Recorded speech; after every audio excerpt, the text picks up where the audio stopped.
Hey everybody, welcome to another very special episode of Crossover Event by Geek Fruit. This week hosted by me, Tejas, and Jishnu. Hi Jishnu, how's it going? Hello. I am well. How All are right, you? enough out of you, Jishnu, because we have a very special guest today on our episode. It's a musician, guitar hero, and just an all-round nerd.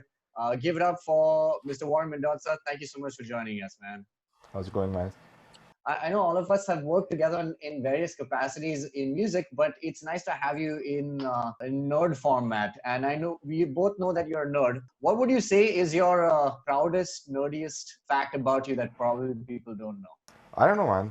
I mean, the most nerdy I get is about gear and stuff like that, and with both recording and the guitar stuff. But apart from that, well, I've probably seen all the old Star Trek episodes, the original ones. Nice. All of My them? dad used to make me watch them.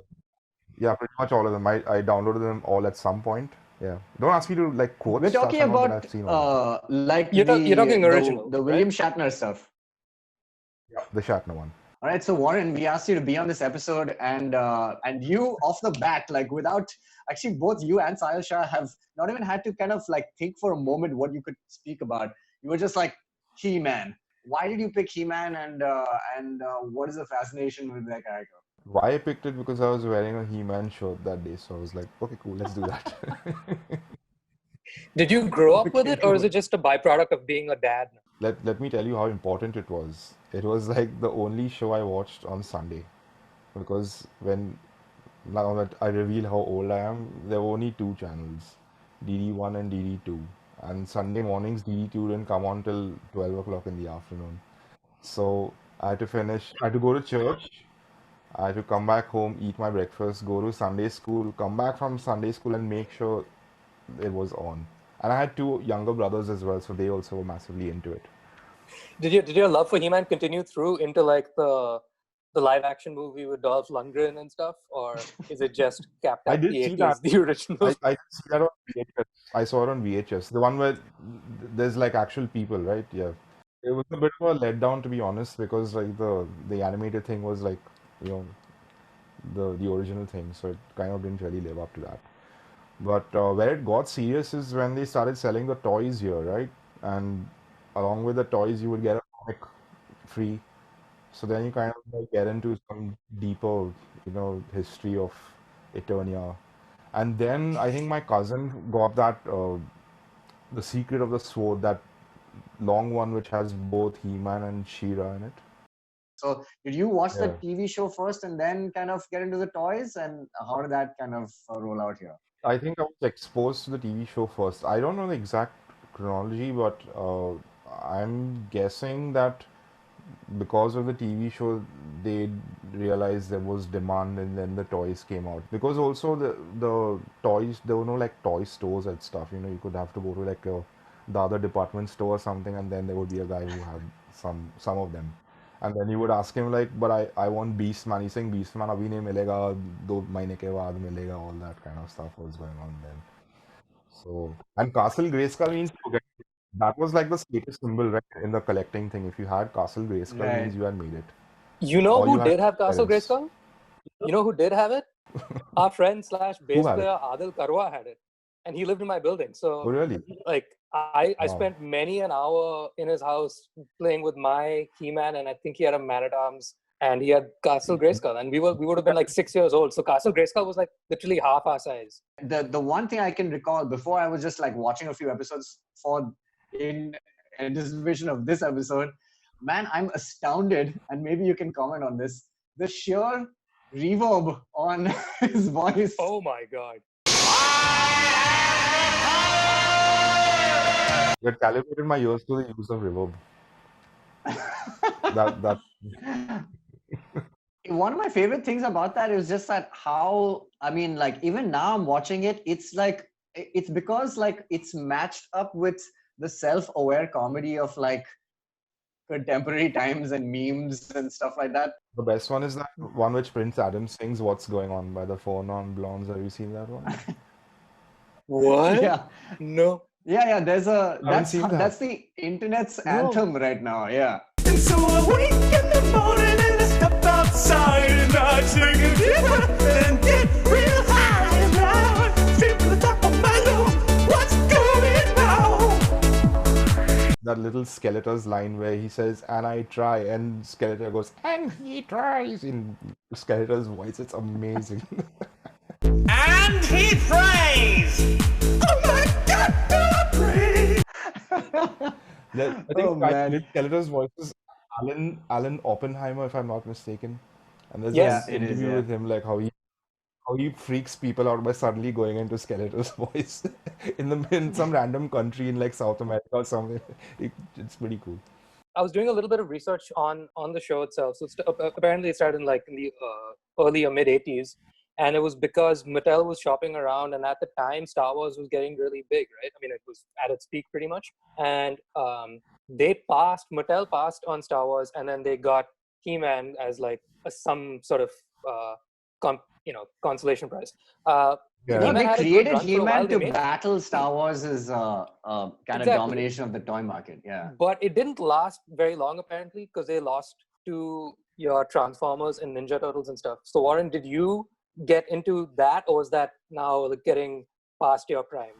Okay, basically, Star TV came out when I was in, I think, 8th or 9th standard. I'm born in 79.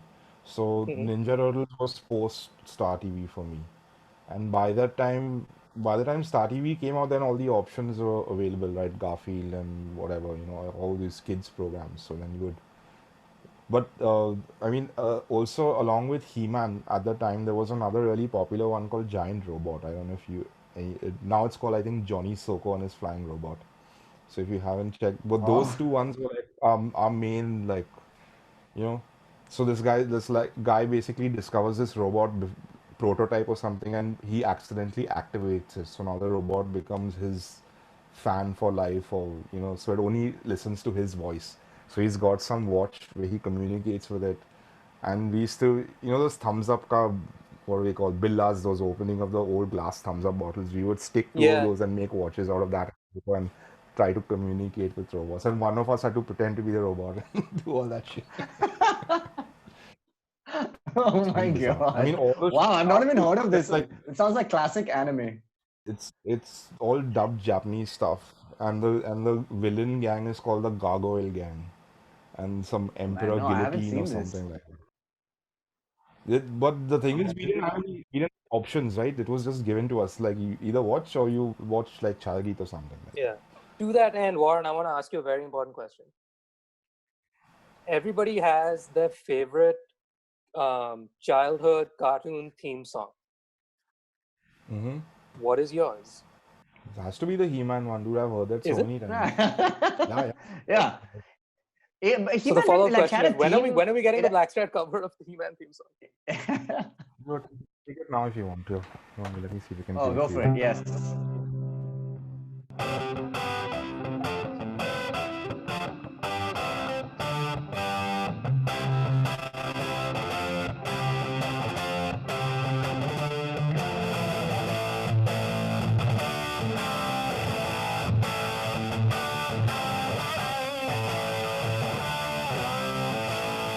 That intro thing is pretty tough to play as a chordal thing, huh? Okay.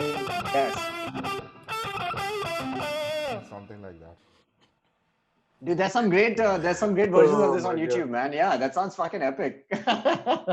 You gotta play this live. But the interesting I think that's news what is I that watched. Kevin Smith is kind of rebooting the entire show with like an all-star cast, and Mark Hamill is playing Skeletor. I think that Skeletor's voice is the most distinctive from all of them. That and Orko also, who sounds like a Bengali character. He's a little But yeah. Oh, I'll man. admit, there were some episodes where Skeletor wasn't even there, and those were just duds from the word go. But yeah, man, there's a ton of episodes, but all of them have a moral at the end of the story, which is amazing. It was like preceded Captain Planet's like ecological message. It's just like Man-at-Arms, whose real name is Duncan, by the way. Had no idea. Yeah. Okay, so Duncan will just like go into the camera and go like, kids, don't forget that fighting is great, but compassion is greater. And you're just like, okay, cool. And that's the end of the episode. It's so weird. That was the excuse to watch it, right? They say you don't learn Yeah. anything from watching this. Like, see, at the end, they actually teach us something. Okay, cool, watch it. Like there was one where Tila said, saw how I tripped and saw how that other kid tripped. Remember, kids, it's not how quickly you get there, but getting there safely is what matters. The best part is to defy the laws of science, right? You've seen like He-Man like creating ecological disasters while trying to save Eternia, and he would like do a what do you call it? Do a tornado and travel through time or some weird shit like that. You know, like you're like what? If you dig into the physics of this show and the story and the plot, you're gonna lose yourself. Yeah. So I think it's best you don't. In today's story, Elena tried taking a magic potion which she thought would help her. Well, she found out there aren't any magic potions. And you know what? There aren't any magic drugs either. Anytime you take one from anybody but your parents or your doctor, you're taking a very big chance. You're gambling with your health, maybe even your life. Drugs don't make your problems go away. They just create more. Obviously, these things were created as a method to kind of sell toys to kids, but they do kind of come to define your childhood. And that's what's really cool about it, that they start off as this like wacky business to kind of put Star Wars, put a competitor to Star Wars, and then you come up with a memorable set of characters. So I like that about it. So He-Man, everybody, if you haven't checked it out, it's on YouTube, available. All the episodes are in HD. Let's turn to, we want to run you through an essential list of a couple of things that are pretty hot button issues right now in the world of nerddom, and just see which ones check out with you. Because we know that you're obsessed with Led Zeppelin, I would imagine that the Lord of the Rings means something to you. The Hobbit trilogy movies. I waited till all three were made before my friends and me went and did that whole one day watching all of them in a row. Every time I see it now, I just remember the smell of that buttered corn that they were selling, because like I kept eating that throughout the day. I loved the movie, and I was like, wow, where is this movie shot? And then I went and lived there for a while. Yeah, we mean the Hobbit trilogy, the newer ones, like the sequel trilogy. I haven't seen them. Nope, haven't seen them. That- Maybe on a flight if they pop up, I'll watch them. That adds up. Whenever I take that them. was my guess. Here's another thing: Tintin and or Asterix. Read either? Watched either? All of them, every single one. The books, and I just recently discovered the Tintin cartoon thing, because it's there on Netflix, and my daughter was like Right. getting into it and everything. But the books, I've read each and every one of them because my school library had them, so I would read that in my lunch breaks. My dad was a huge Asterix fan, so that's like any one of them is good for me. I mean, especially the ones where Cacophonics gets tied up at the end. So basically, every All of edition them, of yeah, Asterix. Pretty much. Yeah, that's what Nice. Cacophonics is a Skeletor of Tintin, of Asterix. Star Wars, the new trilogy, the most recent one. Have you seen any of them? No, I haven't even seen the original Star Wars. I love it. Amazing. It just What's Okay, stopping you? all Warren? right. Jesus Christ. But you know what, Warren? You have a special way to kind of enter these universes, and that's through your daughter now, who is growing up. She's still a kid, and she's gonna be curious about pop culture. You have a second chance to visit all these places. Yeah. You know what she just got into, which is amazing? She got into that Beatles Yellow Submarine cartoon movie, which is like psychedelic AF. But she loves it, and it's like all normal for her. You know, when the first time I saw it, I was much older and under the influence, so it was like wow and everything like that. But there she just. But is there anything other than Peppa Pig that you have been introduced to because of her that you actually enjoy? There's a school kid show called Pete the Cat about this young guy called love Pete the Cat. the cat who is in a yeah, and his parents are in a band, and I think Elvis Costello and Diana Krall, they do some of the writing or the And voices Katie or something Tunstall's like that. also in it. Hello, one of my favorite artists. And, Dawn She plays was the she plays like a rock musician on that. her band's called Catgo and the Nine Lives. I know that much. That's Catra or something like that. One of those. Yeah. And the narrator is Don Was, the bass playing producer. Pretty cool. Oh shit. And they kind of show cool stuff like, like take it easy, don't like piss off people, and basic stuff to be a good human being. So, So better I'm morals in hoping she humans. gets It's good to know their morals are improved. Yeah, it's got a message at the end. That's great. Love it. Warren, do you have a moral you would like to leave us with? yeah, man. Basically, don't swear it, and like if you trust in the universe, it will manifest itself in your life. That's pretty nerdy. That's great. Everybody, please check out Warren's music. Obviously, everybody knows him as Black Star Blues. He's got some new music out, and thanks to Warren for having, for being on the show. And we'll see you very soon.